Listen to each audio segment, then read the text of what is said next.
طيب، السلام عليكم ورحمة الله. أول شيء قبل ما أبدأ في برنامج شلي والتعليق عنه، أحب أعلق على الفيديو السابق اللي أنا سويته، وأحب أشكر كل اللي أيدوني وكل الرسائل اللي وصلتني بالخاص ما شاء الله، وأيضا أشكر كل اللي شتموني لأنهم ما شاء الله متفاعلين وغيرانين على هذا الوطن وهذا البلد ما شاء الله، وأشكركم مرة أخرى وأشكر تفاعلكم. وبالنسبة للي يقولون أنا عممت على الشعب بأكمله وما أدري إيش، لا حبيبي، أنت فاهم الموضوع خطأ، وللأسف يعني أنا فقط ذكرت الفئة الضالة من الشباب السعودي، وهي الفئة اللي يعني ملحوظة. يعني الآن المفحطين والمهايطين والعصابات والما أدري إيش، هذول كلها شغل التفاهة. هذا إيش يعني؟ إيش تبرر لي إياه يعني؟ معليش إذا ممكن، بس هذا إيش؟ أنا لذلك تكلمت عن هذه الفئة من الشباب، وللأسف أثبتت وجودها وأثبتت جدارتها وأثبتت أنها موجودة فعلا اكزيست في هذا المجتمع، لذلك أنا تكلمت عنها ونقضتها. والآن أجل المهم، ألا وهو برنامج إشيلي. برنامج إشيلي في الآونة الأخيرة لقي إعلاما رهيبا وساحقا أكثر من أي برنامج ثاني، ولكن ما أحببت أن أعلق عليه هو هذا البرنامج يحوي عيوبا أتمنى أن أوصلها لصاحب هذا البرنامج، وهو بدر صالح. يا أستاذ بدر، يقول الشاعر: لسانك لا تذكر به عورة امرئ فكلك عورة وللناس ألسن. يعني أنا الآن عندما أراك وأتفرج عليك أقول أوكي، إنسان يحاول أن يطور، إنسان يفكر بالتطوير، يعني يقدم لي برنامج يجيب لي فكرة جديدة على المجتمع كذا على كذا. طيب أوكي، أحترمك وأحترم وجهة نظرك إنك تجيب تطور للشعب، ماشي، ما أختلف معك، بس ولكن لما تجيب لي على هذا التطور أمور غبية وتافهة، يعني في ناس يفهمون ما يقبلونها. لذلك أنا لابد إني أوصل لك رسالتي وأقول لك أنت غبي بمعنى الكلمة، وأنت تافه أيضا بمعنى الكلمة. ممكن أستاذ بدر صالح تعريف برنامج شلي لو سمحت؟ كلمة شلي كلمة لسه طازة، طالع بين الشباب. يعني لما نشوف شخص مثلا حاجة غريبة، ولد لابس مثلا فلنقل سروال على دماغه، ايش الشيء؟ حاجة داخلك بتقول لك ايش اللي يعني؟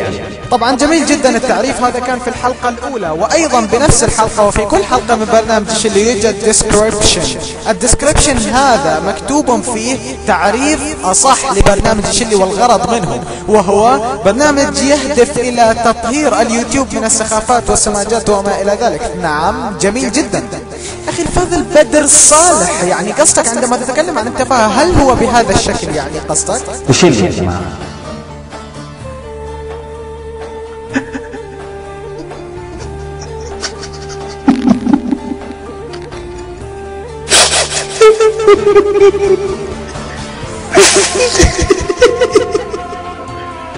جميل جدا. وهل تقصد من هذه أيضا أخي الفاضل بدر صالح؟ وفي نص الفيديو كده تنفض لي نفض عزيزي الأمين، إذا كنت تحاول أن تصنع الفكاهة فابتعد عن التفاهة، هذه نصيحتي لك.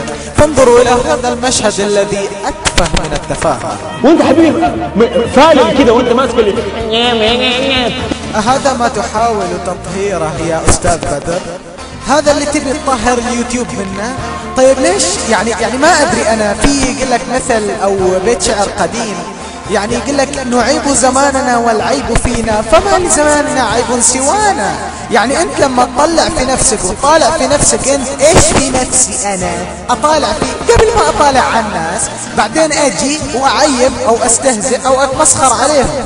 ما تجي كذا من الباب الطاقة مباشرة، ما تستحي أنت، فيك عقل ما شاء الله. واللي مؤيدينك، أنا بس أبغى أعلق على اللي مؤيدينك، هم ذولا يعني وش تبالي أقول عنهم؟ يعني كفو يا بدر، صح عليك يا بدر. أنا أبغى أقول لك يا بدر من عندي كفو، روح كمل. أوكي طيب يا بدر يا حبيب قلبي، شوف أبغى أقول لك شيء واحد بس. أنا أحترم إنك تطور البلد وتجيب لها برامج جديدة، ولكن إنك تدمج بيها تفاهة. وبالنسبة إيش يعني لقولك لكل التافهين، إيش ممكن تكررها مرة ثانية؟ وكل الناس اللي بيشوفوني تافه احترم رأيك. شيء طبيعي حتحترم رأيي يا حبيبي إنك تافه. ليش؟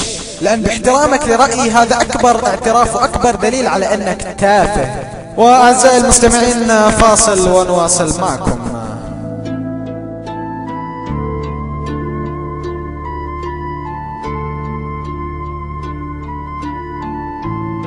عدنا إليكم أعزائي المستمعين بعد هذا الفصل القصير، والآن سوف نبدأ بالتعليق على بعض التعليقات التي علقها المقاطع الأخ بدر صالح، ويعني أثارت غضبي هذه التعليقات التي علقها، مع العلم بأن برنامجه هو للانتقاد. فيعني أنت نفسك وبنفس تعليقاتك لازم الناس تنتقدك وجاي تنتقد. يعني أول مقطع يا أعزائي المستمعين الكرام وهو التالي. المشهد الأخير، معليش سامحوني إن خليت مشهد زي ده آخر مشهد في حلقتنا اليوم. قمة السخافة والغباء والجهل.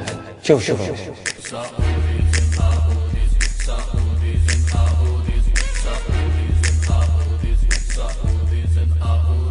أخي الفاضل، أنت فاهم عن إيش تتكلم؟ أنت داري عن إيش تتكلم؟ أنت تدري بأنه ذولا يمدحون بالسعوديين والسعودية وما أدري إيش؟ أنت تدري ولا لا؟ يعني أنت عن إيش مقتبس هذا الكلام حقك اللي تقول جهل وما أدري إيش؟ عن مين؟ مين اللي قال لك يعني؟ ما شاء الله أنت تفهم إيش قاعد يسوون ولا قاعد يقولون؟ ها حبيبي؟ لا تعليق. يعني أنصحك تروح تجيب وترجم الأغنية أحسن لك من الجهل اللي عايش فيه، لأن كلامك مردود عليك بصراحة. هذا اللي شفته أنا يعني من غير كلام. والمقطع الثاني أعزائي المستمعين هو هذا. يا ويلتاه، خانوني RJW ماني بقى يعني. اول ما قريت RJ ما اعرفه انا ما عمري قابلت البني ادم ده، ما اعرفه، ما عمري شفته، ما اعرف. حرقوني طفشوا. انت بتدلل RJW.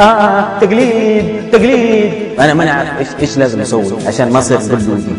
خلاص يعني نقفل مثلا، نقلب الكاميرا، ولا يعني مثلا نحول ابيض اسود، ولا نتكلم بالعكس.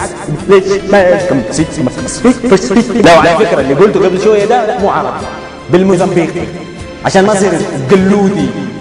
أول شيء بالنسبة لراي ويليام جونسون، أنا مستعد أبصم لك على خشبة يا أستاذي العزيز إنك جايب فكرة برنامجك من عنده. يعني إيش التناقض هذا؟ يعني راي ويليام جونسون يسوي برنامجه من تقريبا 2005 ولا 2006 ما أذكر بالضبط، ولكن لا يعني من وين طلعت هذه الفكرة اللي تقول برنامج بدر صالح يشبه برنامج راي ويليام جونسون، ولكن بدر صالح ما يعرف راي ويليام جونسون؟ كيف يعني هذه؟ يعني هل من الممكن أنه تخاطر رباني أنك تخطر على بالك هذه الفكرة وأيضا بنفس الوقت تخطر على بال راي ويليام جونسون الفكرة ولكن بوقت سابق؟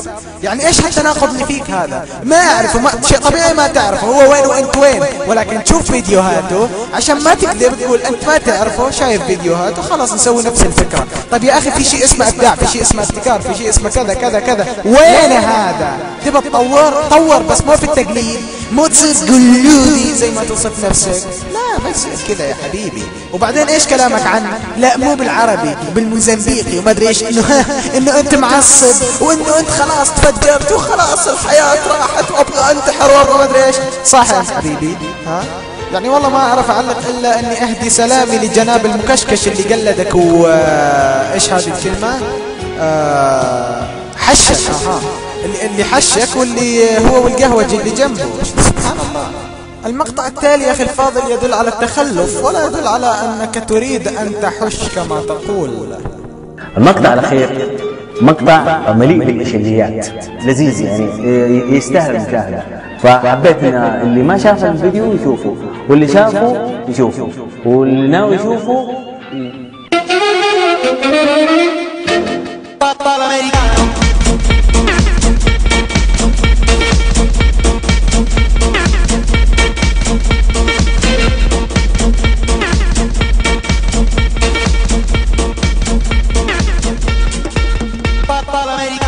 معليش حبيبي، انت ايش قاعد توصل للناس يعني فكرة للعالم العربي بشكل عام اللي يقدرون يفهمون عليك الحين؟ انت وش تحاول توصل لهم؟ تحاول توصل لهم انه في تخلف عندنا في الشعب؟